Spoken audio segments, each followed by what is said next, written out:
ఇంత ఫుడ్ ఎవడైనా తింటాడా? ఈయన కూడా తినలేడు. ఏంటి సార్ ఇది? సగం తీసేయమని చెప్పండి సార్. రేయ్ జిలేబీ, నేనెవడికైనా ఇష్టంగా ఫుడ్ పెడతా. నేనెంత పెడితే అంత తినాలి, ఏది పెడితే అది తినాలి, ఎలా పడితే అలా తినాలి. లేకపోతే కంట్రోల్ తప్పిపోతా, చంపేస్తా. ఓహో, ఇదేదో మద్ద స్కెచ్ లా ఉంది. అందరూ కొట్టి చంపుతారు, వీడు పిట్టి చంపేసేలా ఉన్నాడేంటి? తిను. తింటా.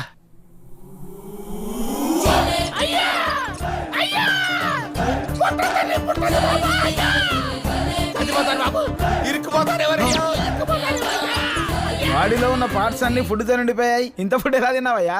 నేను తినలేదు సార్, కుక్కారు. ఇంతేలా కుక్కుతారయ్యా? అసలు జరిగిందని చెప్పు. చెయ్యి తీరా. ఇదేమన్నా టీపై అనుకున్నావేంట్రా? చెయ్యేస్తావు. రానా? సర్లే. ఇప్పుడు ఒరేయ్, నువ్వు డాక్టర్వా లాయర్వా? ప్రశ్నలు అడుగుతావేంట్రా ప్రాణం పోతుంటేనే? అలా కాదయ్యా. ఇప్పుడు అవన్నీ వదిలేవయ్యా. అర్జెంటుగా ఆపరేషన్ చేసి